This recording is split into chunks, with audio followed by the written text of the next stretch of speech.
It was a cold Monday morning when Thomas Grady felt the first sign, an odd pressure in his chest. He was 72, lived alone in a quiet neighborhood just outside Portland, and had always been proud of his independence. Widowed for 6 years, he kept to a routine: oatmeal at 7, a short walk around the block, coffee at 8 while listening to classical music. But this morning was different. The pressure wasn't pain exactly, it was a weight, like something pressing against his sternum from the inside. He sat down, hoping it would pass. Then came the tightness in his jaw. His arms felt heavy. A light sweat gathered on his forehead. It hit him suddenly.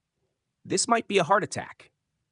There was no one else in the house, no one to call out to, no one who would check in until his daughter's evening phone call, still 10 hours away. Thomas could have panicked, but he didn't. Because 6 months earlier, he'd seen a local cardiologist give a talk at the community center titled "How to Survive a Heart Attack When You're Alone." He'd paid attention, and in that moment, he remembered every single word. The first thing he did was stay calm. Tip 1: recognize the signs and don't wait to act. Thomas knew that heart attacks in older adults didn't always feel like they did in the movies. No dramatic clutching at the chest. Sometimes the signs were vague: tightness, discomfort in the arms or jaw, shortness of breath, or lightheadedness.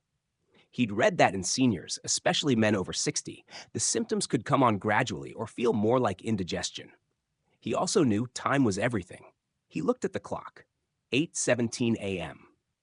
Tip 2: call emergency services immediately. He reached for the phone and dialed 911. He spoke slowly and clearly. "I think I'm having a heart attack. I live alone. Please send help." He gave his address, then left the phone on speaker while he lay down on the floor near the door.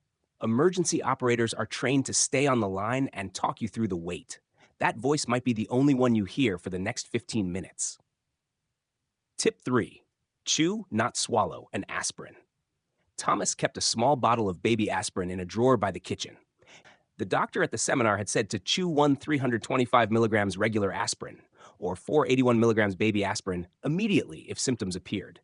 Chewing, not swallowing, gets the medication into your bloodstream faster.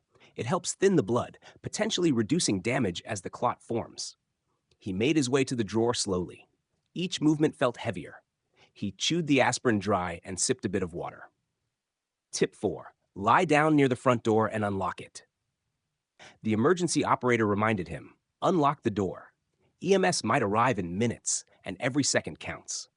Thomas opened his front door, then lay down nearby on his left side, just as he'd been told. Lying down helped stabilize his blood pressure. It reduced the strain on his heart. He stayed near the door to make access easier.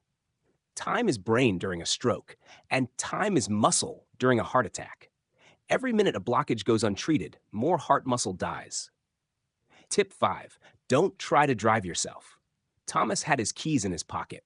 A younger version of himself might have been tempted to drive, but he remembered people who try to drive during a heart attack often lose consciousness behind the wheel, or worse.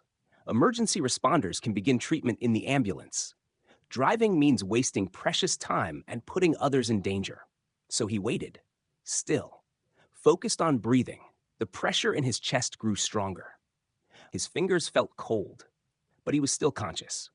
Tip 6: prepare in advance. It saves lives. Months earlier, Thomas had created a crisis folder. On the refrigerator, in a clear sleeve, was a list of medications, allergies, prior medical history, and his daughter's contact information. EMS found it immediately. This simple act of preparation saved valuable minutes in the ER. Paramedics knew he was on blood pressure meds. They knew he wasn't allergic to aspirin. They knew he had a stent placed 5 years earlier. It might have saved his life. Tip 7: know that survival starts with you. Thomas survived that heart attack because he acted within minutes. The clot was cleared within 90 minutes of onset. He later learned from his cardiologist that his heart suffered minimal damage, something rarely seen when treatment is delayed. When he told the story to his senior group a few weeks later, his voice shook. "I didn't have anyone with me," he said, "but I wasn't helpless. I was prepared." And that's the lesson. After 60, the risk of heart attack rises significantly, especially for men, and especially in the early morning when blood pressure surges. But it doesn't mean you're defenseless. Knowing how to recognize symptoms, call for help, take aspirin, and stay still could be the difference between recovery and tragedy. Now, Thomas keeps a second bottle of aspirin in his nightstand. He's added an automatic door lock release on his phone. And every 6 months, he reviews his medication list and keeps a copy by the door. The truth is, no one wants to think about dying alone.